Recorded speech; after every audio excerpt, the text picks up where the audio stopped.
want to put it in those terms. Hard to believe either way, but I hope everybody's having a great start to their 2025. I'm Tanner Lee, coach Josh the J-Man Munt, joining me live from the state of Illinois. J-Man, how's it going? How's the 2025 treating you so far? So far, so good. Can't really complain. Don't really have anything. Nothing exciting. Nothing bad. We got a nice storm last night that wasn't fun to wake up to this morning, but other than that, doing all right. Sometimes no news is good news. That is true. Very true. Yes, sir. Yes, sir. But we got a lot to talk about tonight. NFL regular season in the books for another year. We know some coaches. Today's, the quote unquote Black Monday of the NFL. So we know some coaches who have been given the axe. Some that surprisingly have been given the pass to stay at least for another year. So we'll look at the jobs open, take some guesses on maybe who could fill those jobs, and then do some predictions for the wild card round. We got college football playoff semifinals going on later this week, and then a bunch of Big Ten hoops to discuss too, as Big Ten play is now ramped up for the rest of the season. Yeah, we haven't really talked about college hoops that much. We've been so busy with NFL and college football. Our time management skills aren't the best sometimes. That's also the truth. So it'd be nice to talk some college hoops. But before we get any further, I do have some birdie bogey for you. It is an NFL question tonight. There are 2 players in NFL history to record 12 or more sacks in 5 straight seasons. Who are those 2 players? That's a really good question. I'm afraid I'm going to start 2025 off with a bogey, but I'm going to give it my best shot. When's the last time we've been under par? I don't know if either one of us ever was last year. Yeah, unless we got the first one right, we definitely won. Yeah. I mean, I would have to do a lot of research, and I'm too lazy to do that. But I'd like to go back and see how many times one of us has got back-to-back birdies in the history of our podcast since we've been doing this. I would say it's got to be maybe once or twice. I can't imagine anything better than that.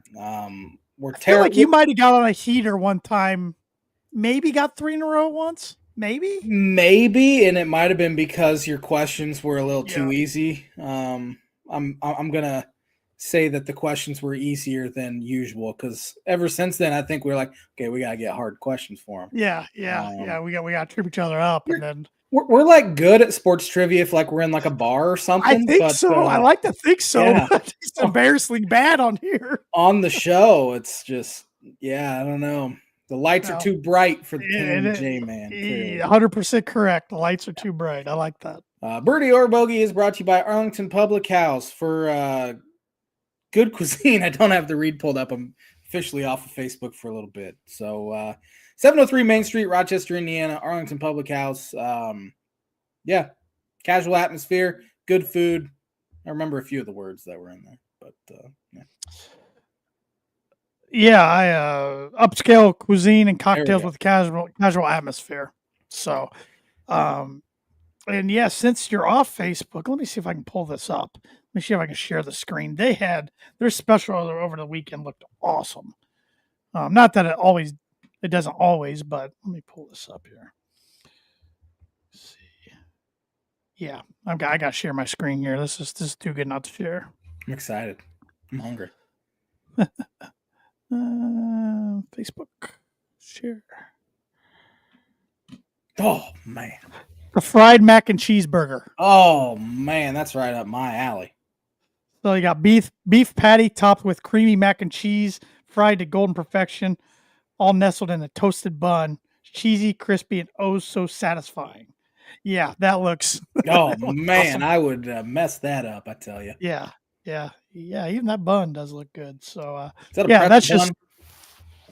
It didn't say so, but it looks like it, or some kind of fancy bun. But that's just a example of what the specials are like at the Arlington Public House on the weekends. So, you won't be disappointed. Won't be disappointed with anything to get there. So, all right, J-Man. Well, why don't we kick off the episode doing our first 5 of 2025 or first 5 of 25 bold predictions for 2025. All right. I'm glad we're sectioning them off into 5 because I think last year we did 8 for 3 weeks, and like coming up with 8 was tough. So hopefully this will help us out a little bit. But my number 1, I didn't even change it from last year. I kept it right where it was. Rory McIlroy will finally win the Masters. This is the year. You know what? I'll even say this. You can book it. You can book it. Wow, I've never heard that one before. That Rory will win the Masters tournament in April this year. Man, one of these years you got to be right because have to be. It's just wild. It's officially been a decade since he's won a major. It just blows my mind with how good a player he is. And I've been picking him to win every single major probably for 6 years at least now. Oh, I think it goes back. I think we started predicting that in 2017. We started predicting majors, so it goes back that far. Yeah. Chris is real. It's kind of turned into a running joke at this point until he wins one. Yeah. You can even get your I'm Taking Rory t-shirt on TNJManShowStore.com. Yes, sir. I need to start plugging that more this year. We need to get some merch out the door a little bit. My number 1 was similar to last year. I just added another year to it, and I really do think it's a bold one as of right now. Purdue basketball will 3-peat as Big Ten champions. Interesting. I vehemently disagree. I figured you would, and no, Illinois is playing as good as anybody right now. So, yeah, I mean, it's going to take probably some upset wins here or there, and they can't really afford to lose to somebody they're not supposed to lose to. But hey, until somebody knocks off the champs, I'm going with it. That's fair. Neither 1 seed will make the Super Bowl this year. All right. I do not think the Chiefs are all that great, and I think they get knocked off, maybe even in the divisional round, depending on who they play. And then the Lions, I think they're too. I wouldn't say they're too gimmicky, but I think just like last year, Dan Campbell's aggressiveness is going to catch up with him against some better teams. And I'm pretty confident in the Chiefs will not make the Super Bowl this year prediction. The Lions less so. But I just feel like somebody's going to upset them. Go in there and upset them. Yeah, I'm not disagreeing totally. I think I would like the upset pick of somebody beating the Lions more if the Lions didn't have home field advantage. That's fair. I think they're very difficult to beat at Ford Field.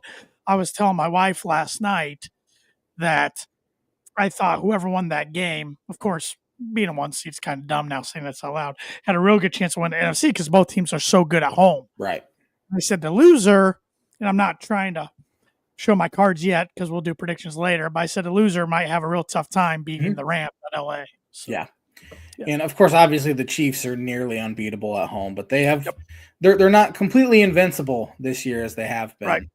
I mean, you look at I know point differential is kind of a stupid metric, but you look at it, and yesterday skewed it a little bit, definitely. Sure. But they coming into yesterday, the Broncos had a plus 40 point differential better than what the Chiefs had, and they were the 1 seed. So, the Chiefs kind of skated by, gotten real lucky a lot of times, and that voodoo magic they got going on, it's going to run out eventually, and I think this is the year it does. Well, and I feel like not enough people are talking about the fact now that resting most of their starters yesterday and having a bye week now this week, their starters are going to go like 20 some days without playing a live snap in a game. So, yeah, could absolutely catch up. I mean, we've seen it catch up with teams in the past. Sure. I mean, you can even point to the college football playoff this year, how rusty Oregon looked for one. Georgia didn't look good either. So, yeah, I mean, it just, you never know. Now, at the same time, I mean, the Chiefs have been in this position about every single year, it seems like, where they get the bye and they already have it. Last year was a little different, but yeah, I think resting your players definitely makes sense to keep them healthy, but at the same time, you got to kind of think, okay, we need to have them play some meaningful football, which they really hadn't in a while because they had such a big lead for the 1 seed, and obviously they locked it up a few weeks ago. But So it'll be interesting. They are the Chiefs. They are a scary dynasty, I'll call them at this point. But I just feel like something's off this year with them. Yep, that's a good one, though. I like it. My number 2, Purdue will be the only team from the state of Indiana to make the NCAA tournament. That's pretty bold, too. It is. It is. But at the same time, I think they're the only one projected in the field right now anyway. So yeah, it wouldn't shock me, of course, to see Indiana get in. They had a good win. They had a good win yesterday on the road at Penn State. Notre Dame's not going to make it. Butler's definitely not going to make it. Butler needs to go back to the Horizon League. I'm halfway joking about that. Yeah. But maybe one of the other schools wins their conference tournament and makes it. But I don't think any of them are strong this year. I could be wrong though. No, I know Indiana State. They lost their coach and then lost their best player, Robbie Avila.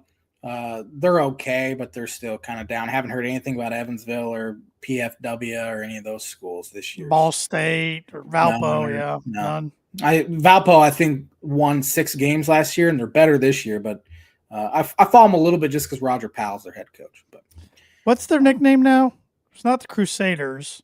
I couldn't tell you. It's the gosh darn it! It's on the tip of my tongue. But well, you can go ahead with your third, and I'll look it up. The Beacons. That's right. Yeah. My third one I also had on my list, I believe, last year, but the Buffalo Bills will win their first Super Bowl. It pains me to say.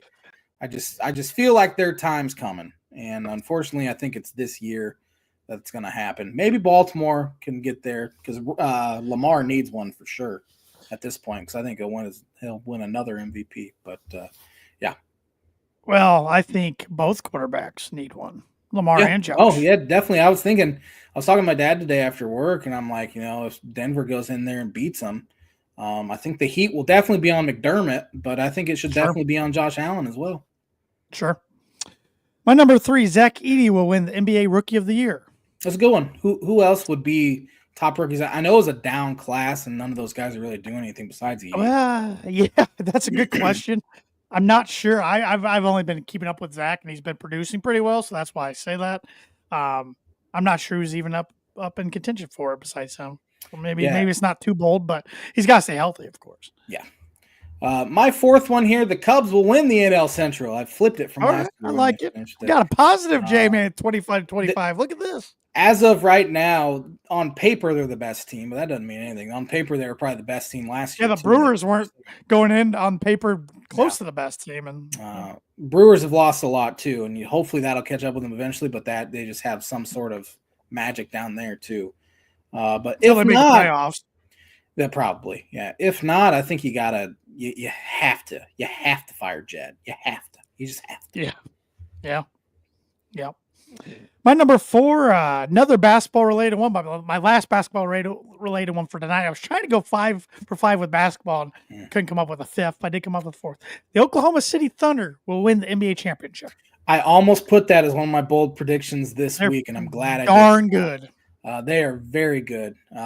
It'd be interesting to see. Of course, we don't really follow the NBA that much, but they're good, and Cleveland's good. It'd be interesting to see what the ratings would be like if it's Cleveland Cavs versus Oklahoma. Not good. Not good. It's not LeBron against Durant. No. Yeah. The NBA already are struggling with ratings. Yeah. And so we'll see how the NBA tries to collude against the non-big markets. They'll probably somehow find the Lakers in there against the Celtics or Knicks in there against whoever. So Knicks are the 3 seed as of right now in the East. The Lakers are the 6th seed in the West. I was shocked to see the Rockets as a 2 seed in the West right now. They're good, and then they're young too. Yeah. And they made some good free agent moves a few years ago, signing Fred VanVleet and Dylan Brooks as well. That's kind of helped switch the culture down there because it was a lot of super young guys, and they were just like throwing lobs to each other and doing some dumb stuff. Now you got some actual winners in there now. So they've definitely, that fan base has taken their lumps through the past decade. Yeah. So I mean, you had the good teams with Harden and Chris Paul, and those ended up being a disaster. And before that, you had Yao and Tracy McGrady, but you never really couldn't get over the hump. So my last one here is very bold. The University of Illinois football team will make the college football playoff next year. Wow. And J-Man's back on the bandwagon, everybody. I am keeping him at an arm's length. I liked my fandom this year where I didn't really get too into it, but return 18 starters. They have gotten about every single player has announced they're coming back, including all 5 offensive linemen. You lose 2 wide receivers. So 18 of your 22 starters. Get your QB back. Get your quarterback back, who had a really good year this year. And go and get a pretty serviceable backup. Yeah, absolutely. Yeah, Ethan Hampton. Yeah, that was the one question mark this year is if Altmaier gets hurt, which he had an injury the previous year. But now they have a guy that can at least, maybe not fall off too hard when your backup comes in. But the schedule is favorable as well. Their big non-con game is at Duke. And then their 2 biggest, I would say, toughest conference games are at Indiana and Ohio State at home. Other than that, though, it's a pretty easy schedule on paper. Yep. Again, who knows how teams will be next year. But right. It sets up to at least win 10 games back-to-back years, which is unheard of. Winning 10 games once at Illinois is unheard of. So yeah, if they do that, Illinois might have to back up the Brinks trucks to keep Bielema from a big program. Yeah, Iowa fans are already saying he's theirs once Ferentz retires. Oh, boy. Didn't he put that together? Yeah, that's where Bielema went. He has a tattoo of Iowa, I think, on his calf or something. Could be on his butt, but yeah, it could be. But he seems to be pretty happy there. Obviously, he's their best coach they've had this century easily. Yeah. No, what he did this year was very impressive. Win 10 games. Yeah. Beat a good SEC team in the bowl game. That was impressive. And yeah, South Carolina fans are kind of public enemy number one because they've been all over Illinois for playing within the rules with the whole. So what happened was South Carolina runs guys on real late on offense to get an advantage. So what Illinois does, okay, we're going to take our time and bring players on as well. And they had to take multiple timeouts because they were going to get delay games. They got a delay game. And South Carolina fans said it was Bush League when they were doing the exact same thing to try to get an edge. So then Bielema hits them back trying to get an edge as well, and they didn't like it. So I don't know where South Carolina fans have this heightened sense of worth. I don't get where that came from because they've been trash for a long time now. So yeah, anyway. Yep, that's a good one. My 5th final one's golf related. The PGA Tour and LIV will come to a full agreement / partnership. There you go. They're getting close. I don't even know. I don't know what's really holding everything up. They're getting really close. It seems like it's inevitable. It's just a matter of when, not if. So I think it happens sometime this year. I wonder how that will look. I don't know. It's going to be strange. And, what do you do about the guys who left and took the big paydays? I mean, are they just going to be welcomed back with open arms? It's interesting. There's things I like about LIV Tour and things I don't like. And same thing with PGA Tour. So if they could find a way to mix all the good things into one, it'd be great for the fans because the fans are the ones ultimately who are losing out the most in this because, especially the casual fans who just like to watch the 4 big majors of the year and you're not getting all the best players in the world anymore. So, but we'll see. As of right now, they're still separate. Going forward with their schedules and everything, which I'm hoping to get to a LIV event. Indiana hosts one in August outside of Indianapolis this year down in, I think it's the Westfield area, I believe. So, yeah. Yeah, I remember Bolingbrook hosted one back in September, I believe, which is just 12 miles. They do again this year, I think. It is the number one, I believe it's a public course too. It's the number one public course in Illinois, supposedly. I've never been out there, but I've heard they're really fun events to go to. A lot different than the PGA Tour events from a couple of people I've talked to that have been to them. So cool. But good 5, good start to the list. I got to come up with 20 more somehow. I know, and I'm going to try to mix in a couple of all different sports. So. Yeah. You don't have any Olympics this year to fall back on either. No, I don't have that layup. Don't have a Caitlin Clark getting drafted number 1 either. So, no, good stuff. But do you want to get educated, J-Man? Yes, absolutely. All right. Let's learn about some sporting events that have happened on January 6th Let's see.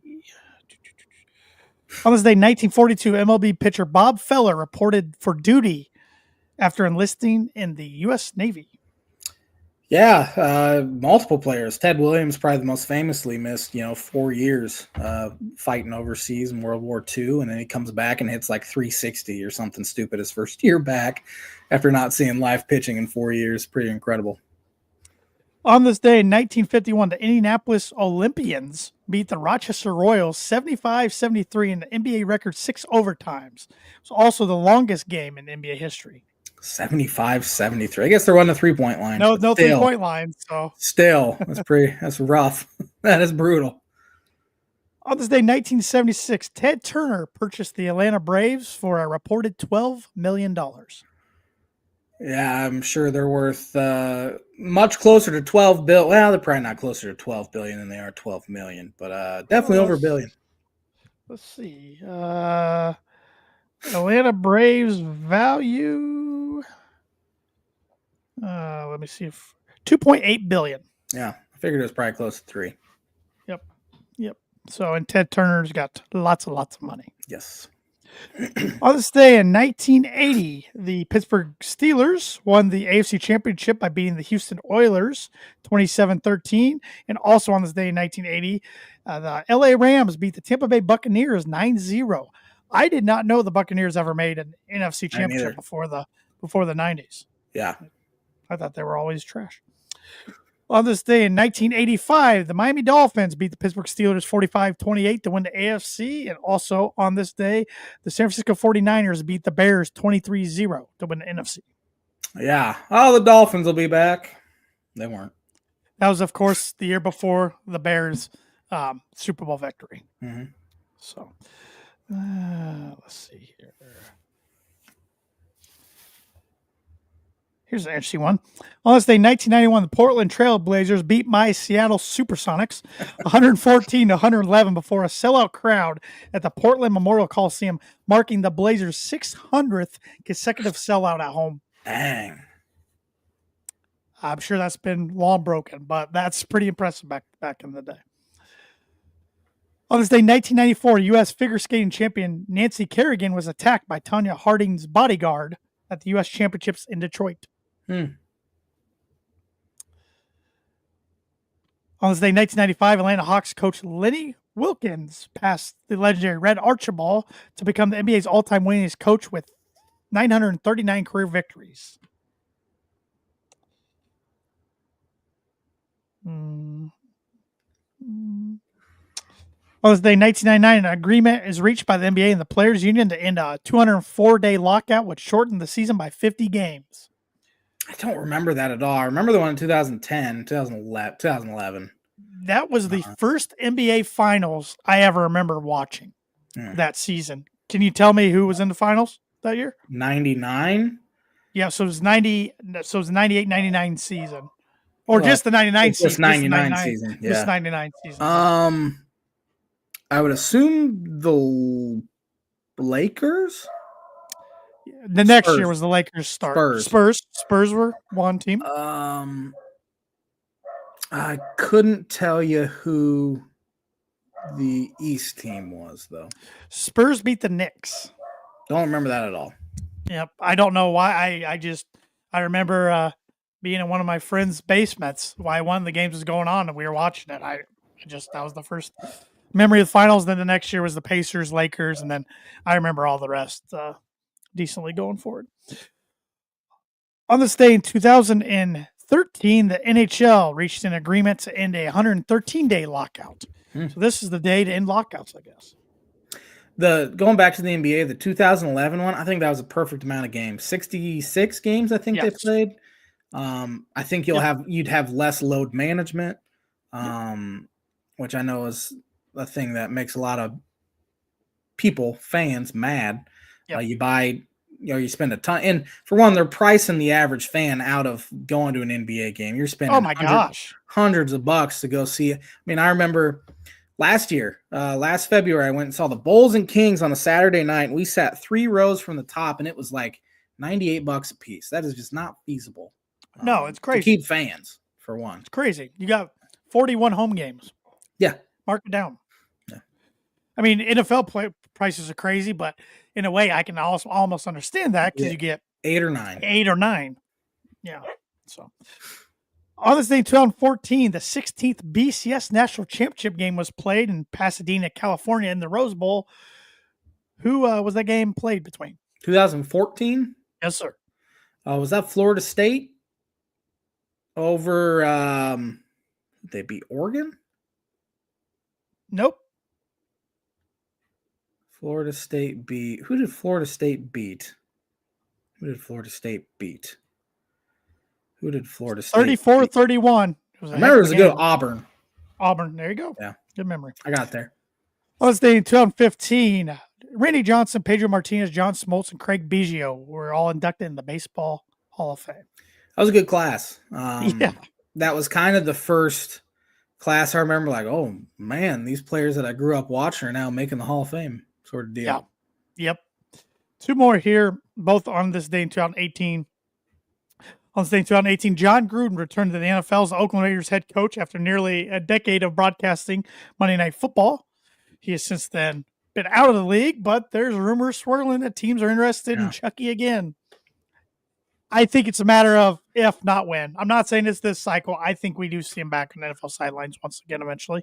Yeah, I think it'd be a terrible decision. He loves football, but I just don't. He hasn't done anything. It wouldn't shock me if it's if come 2026 if he's the Oakland Raiders head coach for a third time. That'd be absolutely beautiful to see. Yeah, it just wouldn't shock. It just wouldn't shock me. Yeah. They love him. He loves them. It's really odd. So it is, yeah. And also on this day, 2018, Tennessee Titans quarterback Marcus Mariota scored a touchdown off his own pass. A 22-21 victory over the Kansas City Chiefs, second NFL quarterback to do so. Yeah, I remember that. That was a playoff game too, right? Yeah, in Arrowhead. Yeah. So, and that's going to do it for the first On This Day segment of 2025, which we're excited that it's going to be brought to you by, like it was in 2024 and 2023, Mooney Woodcrafts. Mooney Woodcrafts is a veteran-owned and operated woodcraft shop based out of Texas with Indiana grassroots. They provide 100% hand-cut custom designs that fit your needs, and their pieces are a great addition to any home, office, or man cave. You can see some of their recently completed projects by visiting them at Mooney Woodcrafts on Instagram and on Facebook. And if you let them know the Tan and J-Man Show sent you, you get 15% off your first signed order. Next holiday we have coming up, for those who celebrate, it's Valentine's Day. So, or I guess big national holiday where people get gifts, I should say. There's other holidays. Yeah. Maybe a wooden sign's the perfect gift for your loved one. Yeah. I'm not sure, your special someone. If not, maybe you got birthdays coming up. It's never too early to get order in for Mother's Day, for Father's Day, Christmas, even though we're only in January. Never too early to get started. So. I was gonna say I might need to start this early now. Yeah, I might need to start now because one of my wife's gifts got here December 28th, the 27th. Oh, really? Really? Yeah. It was Amazon's fault. Let's be honest. But speaking of birthdays, it is my wife's birthday on Wednesday. So happy birthday! Happy early birthday. Is significantly older than me. So those you get those AARP mailers too, like my house. Yep. Definitely, and she's getting pretty close. She's infringing those class of 09 women as we decided to marry. They're lucky neither of them watch or listen to this show. So. Yeah, very lucky. Thanks for the support, wives. Let's talk some college hoops. I mean, we'll be sure to get to the NFL and college football as well, but I want to make sure we get a decent amount of college hoops talk in here. That now that Big Ten season has re-upped, I guess. I don't know what word I'm looking for. I still view this as the start of it. I do too. I feel like those 2 games in December are just kind of a appetizer. But this is, even though both of our teams took an L on the road in those appetizers, but yes, they did. But anyway, the real season starts now. The L's we took do not count in my book. Yeah, erase them. Yeah, erase them from our memories. But no, it's nice to have conference against conference opponents. Of course, Yes. neither of our team really played cupcakes throughout December, so we're kind of used to high major opponents. But it's always nice, even when you're having to play on the road. It's not fun to play on the road in Big Ten play. No matter where you play. Doesn't matter. Doesn't matter who it is. Minnesota, Washington, probably the two worst teams in the Big Ten, and both Purdue struggled for about a half the plus a little bit. Then Illinois struggled to close out Washington yesterday, but they did find a way to do it. That seems like a common theme with this Illinois team. I mean, they're winning more times than not, but they're letting opponents crawl back into these games, which they should just take advantage of. Yeah, the Northwestern one hurt for sure, up 10 with about 9 minutes left. And then Tennessee, they're up 6 with 13 minutes left. That's a ton of game left. The country, so. But they've learned from those as well, because they lost both of those. And then they were able to close out Missouri. They were able to close out Washington. Washington, I'm going to give them the benefit of the doubt coming off. It was at Oregon, score 109 points, hit 16-29 from three. It was the largest margin of victory ever, any Division I basketball program on the road against the top 10 team, 32 points. First West Coast trip, they looked tired in the second half, which I don't blame them for being tired, and they had some mental lapses there, but they were able to figure it out and find a way to win it, and that's all that matters at this point. Just find a way to win, especially on the road. I couldn't care less if you win by 1 on the road in the Big Ten. It's still a good win in my book. But I think there's still going to be some growing pains. There have been less so far than I was expecting, but I think they will hit a little bit of a wall.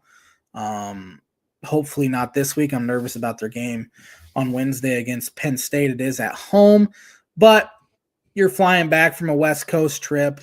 You'll be jet lagged. Students back yet? Students are not back. I was just about to say, students are not back. So the atmosphere will probably be lesser than it would be if students were there, obviously. Yep. You're coming off a West Coast trip where you go 2-0 and you're up to 13th in the country. You're a top 10 team in the net. Penn State's coming off a loss. They're a team that turns you over a ton, as Purdue saw. Oh, yeah. Got away from them quick. Yeah, Penn State couldn't hit the broadside of a barn yesterday, and Illinois has been so good the past 5 years in basketball. They are tied with Purdue for the most wins in Big Ten play over the past 5 seasons. They have, by the time this game tips off on Wednesday, they will have not beaten Penn State in basketball in 1,042 days. That's unbelievable. That's mind-blowing stat. It really is, because you think they haven't lost to Wisconsin once in that time span. They've won in Wisconsin 4 straight times. They haven't lost to Michigan in that time frame.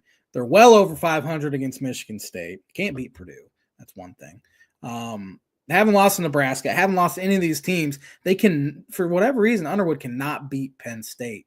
And hopefully this year's a little different. Now, last year they turned it over a bunch and blew a big lead at whatever place they were playing in Pennsylvania, their volleyball gym or whatever. The good thing is with this team, they have 2 point guards, 2 ball handlers that hopefully will be able to break through Ace Baldwin's pressure and find a way to win. But both of us feel pretty good about our basketball programs, and I think they are the top 2 teams in the Big Ten right now, and I think it's a coin flip at this point. Yeah, I think one team in the Big Ten that has surprised me, and I wish they haven't surprised me, is Michigan State. They look like a Michigan State team of old. Yeah, unfortunately.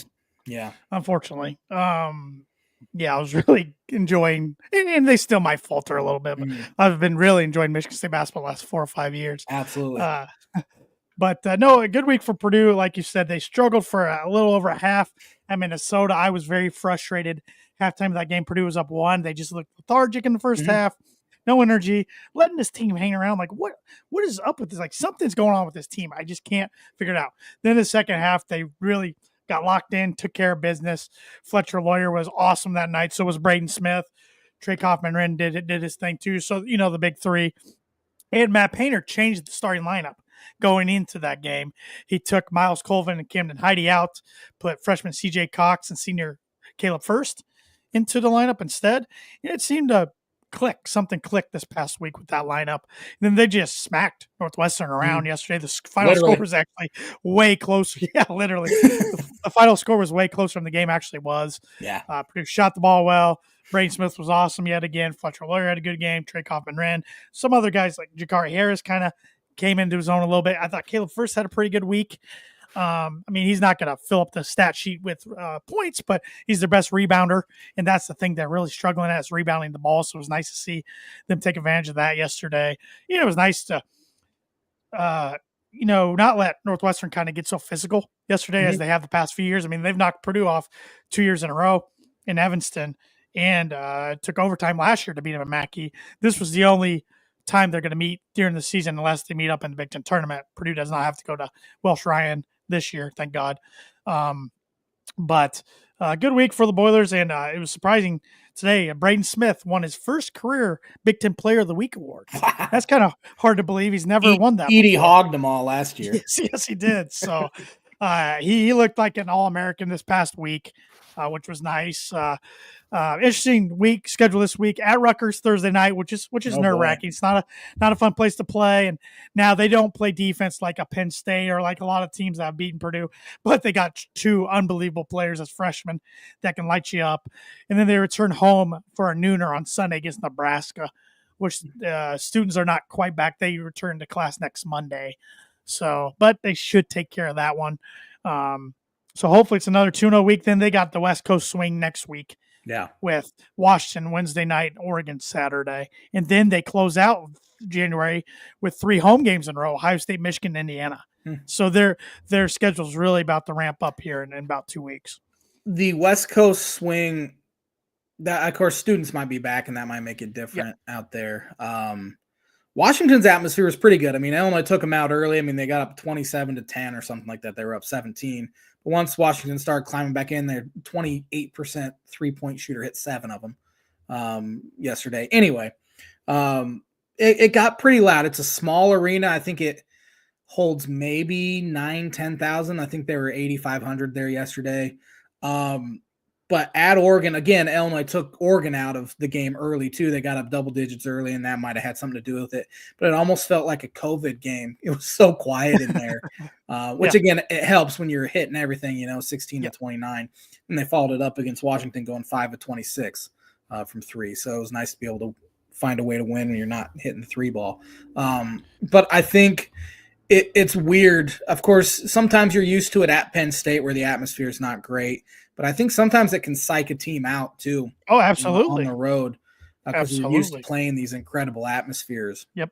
And then you go out there and it's really quiet, which it was at Oregon, which was shocking because that was a top 25 matchup. It's still weird having to go out on the West Coast to play a Big Ten game. I don't like it. Well, and I don't think I'll be shocked in the next, let's say, 5 years if any of these new 4 teams win the Big Ten title in basketball, because I just think they're going to get smacked more times not on the road. They're not used to these environments, and it's really going to make a difference. Yeah. Look what happened to UCLA at Nebraska. Exactly. Yeah, they couldn't hit anything. They were without one of their best players. Yeah. But still. That was predictable. They were going to get not maybe smacked, but get beat. Yeah, and really you look at the Pac-12, what is the – Arizona's a really good atmosphere, but other than that, Arizona State I think is pretty good, but Stanford has been in the past, but it's been a while. They haven't been good in a while. Yeah. UCLA, USC have never been. No. Yeah. So I think of course the Pac-12 isn't really known as wasn't known as a basketball conference anyway, but I think they're going to be in for a rude awakening when they have to come to Mackey Arena for the first time, or the Breslin Center or something like that. So. Or either Assembly Hall, Yeah. Yep. Indiana, like we mentioned earlier, had a good road win yesterday at Penn State without Malik Renew. Mm-hmm. Sometimes it's weird how teams can be without their best player on paper, but the team clicks better. It's really odd, and I thought that's kind of what happened yesterday. Well, it forced Woody to not play the 2 big men at the same time, which it was very evident all season that they clicked better when they only had one of them in there. I know you're trying to appease both, so you're having to fight egos and NIL and all of that. But they shot the ball better because there was significantly more spacing because neither of those guys shoot outside of 10 feet. So the lane wasn't as clogged, which opened up driving lanes for shooters. Mbako was great yesterday. They found something. It'll be interesting to see if Woody's too stubborn to he's just going to have to put their egos aside if he wants to keep his job, for one. He should want to keep his job, but they are a better team when only one of them's in there at any given time, which was the most predictable thing. Anyone could have predicted that. We predicted that. So they also beat Rutgers early in the week. Rutgers was without Harper, but they still took care of business. Harper's questionable tonight. I saw he's sick. So this week they host USC and travel to Iowa for a Saturday night primetime Fox game. Iowa, fresh off of giving up 116 points to Wisconsin. Some things never change. They play zero defense. The thing that is changing, though, is the fact that Wisconsin put up 116. But Iowa didn't play any defense. I think they just tipped off against somebody tonight at 6 o'clock. Iowa did not. Oh, they didn't. They don't play tonight. What was I thinking? No, Wisconsin's up 10-3 at Rutgers. Ohio State's at Minnesota. Iowa hosts Nebraska tomorrow. Okay, Wisconsin's what I was thinking. So but you got Michigan at UCLA tomorrow night. Wednesday night, USC at Indiana. Penn State at Illinois. Thursday, Purdue at Rutgers. Oregon at Ohio State. Washington at Michigan State. Friday night, Minnesota at Wisconsin. UCLA at Maryland. Saturday, USC at Illinois, Indiana at Iowa, and Sunday, Nebraska at Purdue, Michigan State at Northwestern, Washington at Michigan, and Oregon at Penn State. Does Minnesota win a conference game? Yeah, they'll get one eventually. They should get one. I think they can beat a Washington at home, or maybe upset somebody. But they'll upset somebody. It's hard to go winless for sure. Yes, somebody's going to come in have a very off night. I mean, that awesome Wisconsin team with all those dudes lost at Rutgers. I remember that. Yeah, that's a good point. Good point. Yeah. So, but outside of Big Ten, I haven't watched hardly any college basketball yet. So I watched a little bit of the Florida-Kentucky game. It was an awesome game. I think the final score is 106-100. Yeah, Kentucky's pretty darn good. Kentucky's good. It's interesting that they are winning now that they have a head coach that actually knows how to coach instead of just recruit. So it was a fantastic hire so far. Nothing else has come out about the whole Todd Golden stuff at Florida. I kind of forgot about it. There were allegations against them, and they came in 14-0 to Kentucky, and number 6 team in the country, or 13-0. But then, those allegations, they were either false or they were covering them up or waiting for more stuff to come out. I kind of forgot about it, to be honest. I did too until I saw him. Like, oh, man, that's the guy. Yeah. So, other than that, I haven't really followed any outside of the Big Ten either. Yeah, there's been no huge surprise teams or anything, or any preseason favorites really struggling. I mean, I know UConn struggled in November, but they look to be back on track now. So they had a lucky win yesterday against bad Providence team by 2, but it seems like they're back to being maybe not what they were last year, but back to being UConn. So. Yeah. So, well, let's stick with college sports. Talk about the college football playoff a little bit. We now know the semifinals are set. You got Ohio State and Texas, and Notre Dame and Penn State are the last 4. And I was thinking about this: 4 of the more iconic helmets, I would say, in college football remaining. Yeah. I mean, you got the burnt orange with Texas. You have the Buckeyes on the helmet. You have the gold, and then you have the white. Yeah. Yeah, I mean, 3 of them don't even have a logo on it. Texas is the only one, but I mean, I could probably make a list of 10 iconic helmets, and those 4 are definitely on that top 10. Definitely. Yeah, but Notre Dame, and you predicted it, beating Georgia. I believe you predicted it. I did. Yeah, their defense was good. It was real good. Offense was so-so, but it didn't matter when their defense was doing what they did against Georgia. And now they play Penn State. Texas, you can call it luck, but when they converted that 4th and 12 or 13 or whatever it was, all Arizona State had to do was get stopped. When they converted that, I'm like, they're going to win this game. Then the first play at overtime, they score. Then they get to 2. I'm like, Arizona State's cooked. Yeah, that was the best game of bowl easily. season, playoff, whatever, regardless of implications. Yeah. Obviously it meant a whole lot, but Right. that was a fantastic game. And the college football playoff needed it because there have been a bunch of skunkers throughout that thing. So yeah, which it'll be interesting to see if they make any changes in the future going forward, whether it's how they seed teams, or the home stadium. I don't think they'll get away with that or do away with that, but I think the seeding needs reworked. I still don't understand how Boise State gets a bye. But a lot of people are saying, oh, all four bye teams lost, but I can make the argument only one of those four teams deserved a bye. Yeah, that was Oregon. And they got smacked, absolutely clobbered by Ohio State. Yeah. I don't want to get into the mind of the NCAA because it's a scary place because they don't know anything that's going on. Yeah, they stink. Anywhere. But you have a 2-loss Georgia team with a bye. I don't think Boise deserved a bye, as you said. Arizona State probably didn't even deserve they won a good conference, but probably didn't. I probably would have. And maybe the conference played too big of a role in who gets. And Notre Dame can't get a bye. Notre Dame can't get a bye. I probably would have given Texas the bye over an Arizona State or Boise for sure. Maybe keep Arizona State, kick Boise to wherever Texas was. But other than that, I thought Ohio State would beat Oregon. We both predicted that, but I didn't think it was going to be by as much as they did. Man. Yeah, Ohio State feels like a team of destiny right now. They got locked in after that Michigan loss. I think it was I know their fans hated it, but I think it was the best thing that could happen to that team. Yeah, yeah, and definitely Ryan Day is safe for sure now. But they win a national title and no one even remembers that Michigan game. Except Ohio State fans, because they will, because they're weird like that. They are weird like that. They're like, man, it was a fun season, but man, if we could have just beaten Michigan. Yeah. This national title is nice and all, but we needed to beat Michigan. So looking, I believe both games are Thursday, if I'm not mistaken. One Thursday, one Friday. Yeah, I'm mistaken. Imagine that. Yes, the Thursday game is the Orange Bowl. Notre Dame's 2.5-point favorites against Penn State. Who do you like? Actually, I'm gonna pick both at the same time. All right, because this will be the J-Man's book your prediction of the week. I had a feeling that was coming. We're gonna see an all Big Ten national title game. Okay. I think Penn State gets it done against Notre Dame, a very close one. Abdul Carter, I believe, is questionable.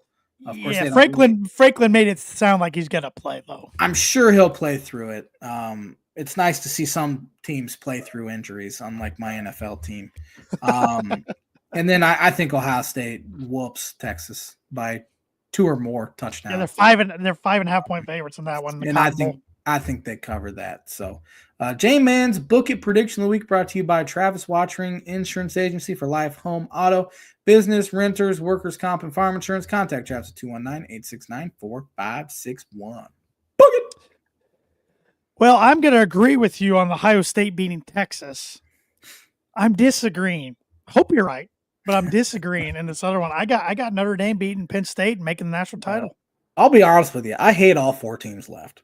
I'm not a fan of any of them either. Yeah. I can't even really stomach Penn State all that much.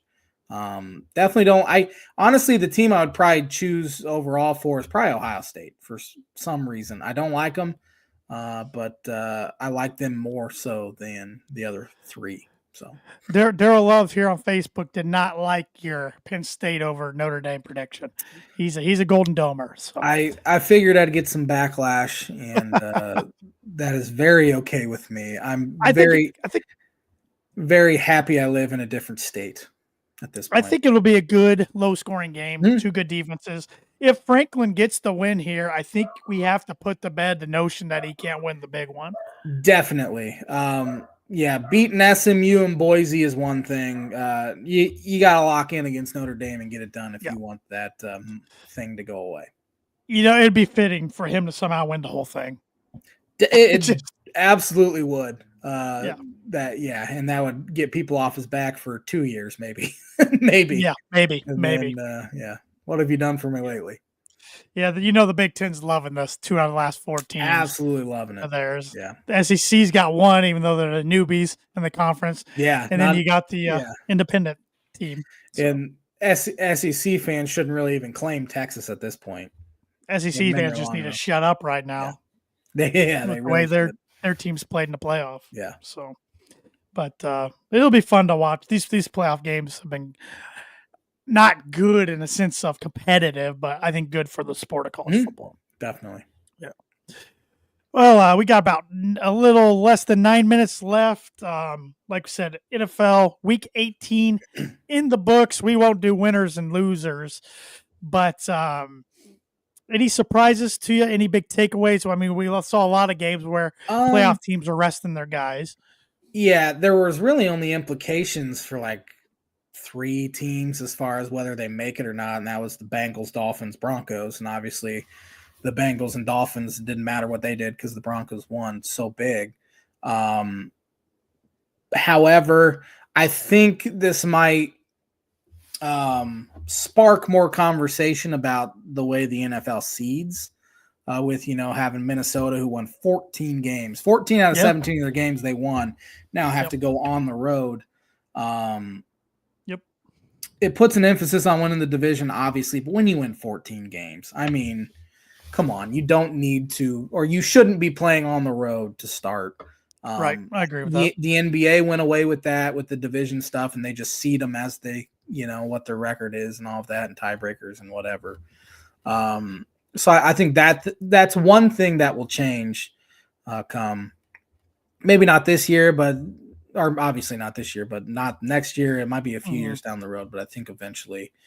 I think my biggest takeaway was the New England Patriots winning yesterday and dropping from the first pick to the 4th pick. I called that one. And then firing Gerard Mayo right after. Which you kind of called that. Yeah, I'd seen it on Twitter that maybe he's not as safe as we think. They should have done the variable hire last year, and they're going to do it this next year instead. I presume they will. I presume that's the direction. That's what I'm assuming. It was a disaster in New England, but I think Mayo kind of got a raw deal. I do too. One year. That roster was terrible, just terrible. Yep. Well, Gronkowski was starting to call out Robert Kraft yesterday in Fox Sports game, and then they had to cut the commercial. I really wanted to let him go for another minute because he was gonna give it to him a little bit. Fox was very strategic in that cut off because the NFL doesn't want any sort of ridicule with the owner.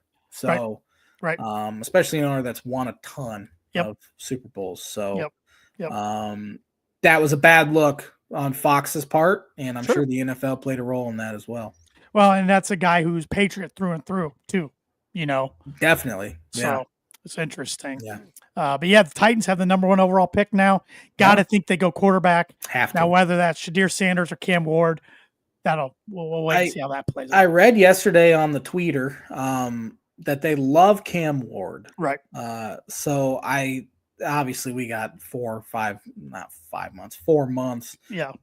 I could see Tennessee being one of those spots where Shadur doesn't put the hat on, pulls an Eli if he's taken there. So I can't imagine they'll take him. Daddy says he won't do that, but we'll see. We'll see. I don't know if Sanders is number 1 overall worthy anyway, but Tennessee definitely needs a quarterback. Oh yeah. Will Levis not the answer. Mason Rudolph not the answer. They've been looking for a quarterback for a long time.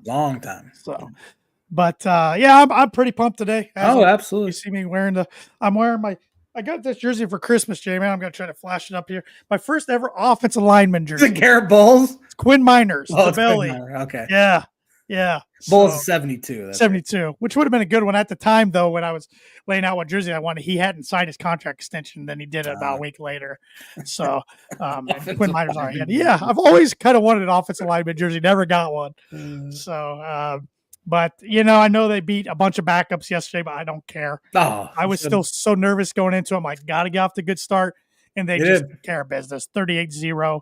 Now they travel to Buffalo. I'm not expecting to win by any means, but I'm just glad to get to the playoffs. It's been 9 long seasons, 14 different starting quarterbacks, 5 head coaches, I think, 2 different owners.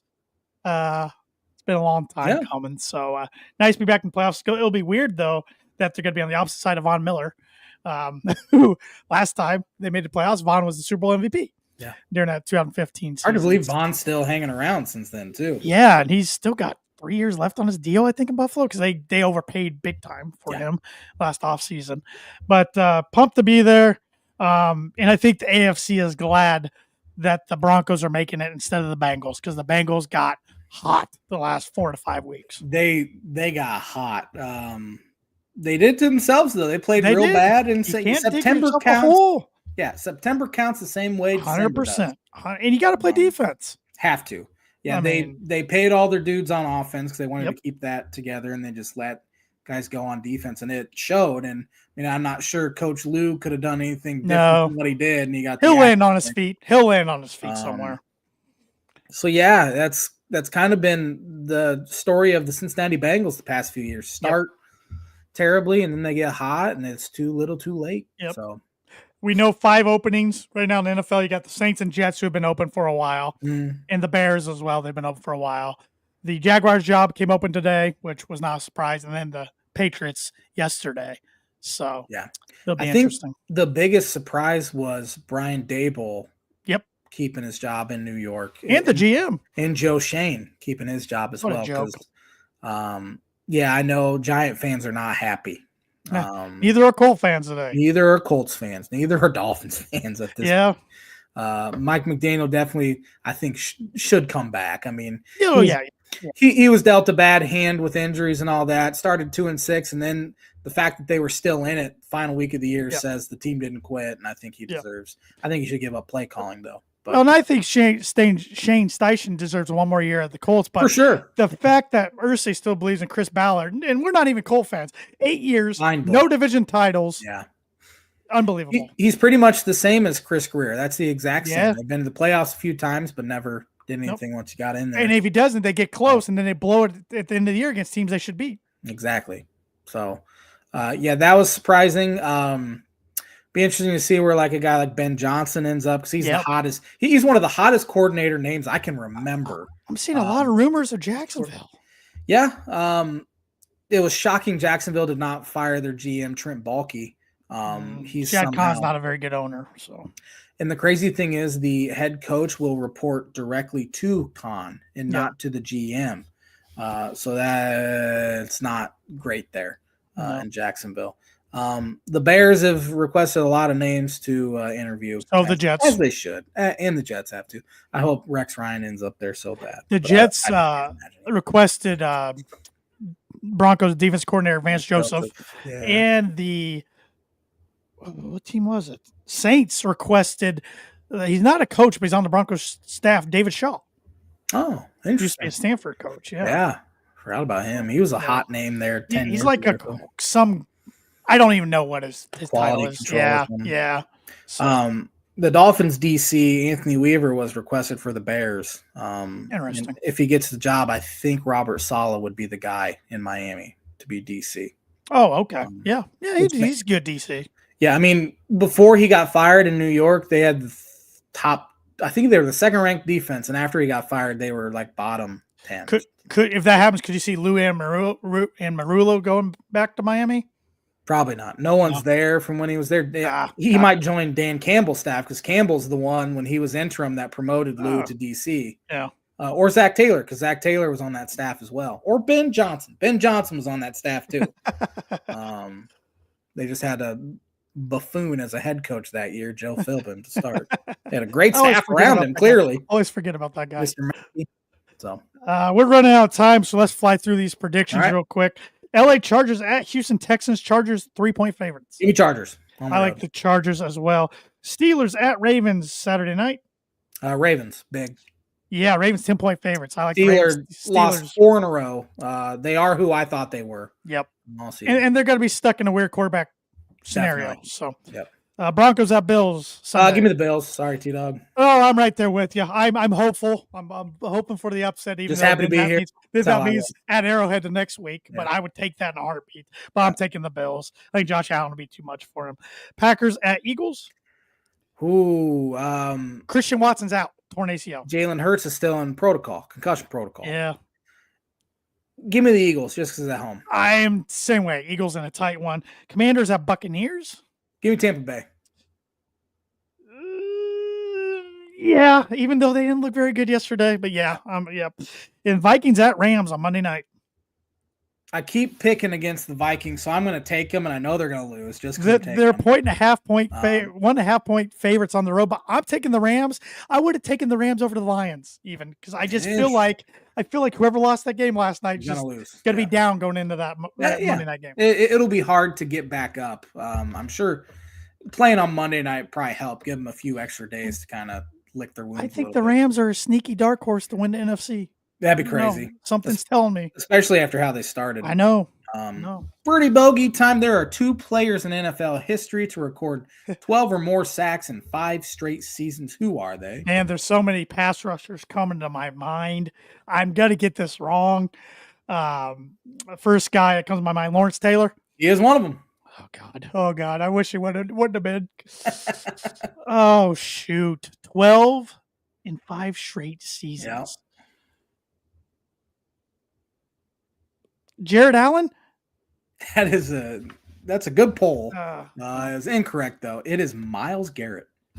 Didn't even come to my mind. Yeah. Great question. I knew it wasn't Von Miller because he had a few years in there that he didn't do. I knew it was Marcus Ware. Yeah. So. I thought you might say like Bruce Smith because he has the most. Yeah, I was trying to think of Reggie Wayne. Yeah, Lawrence Taylor was the first guy that popped in my mind, but Myles Garrett.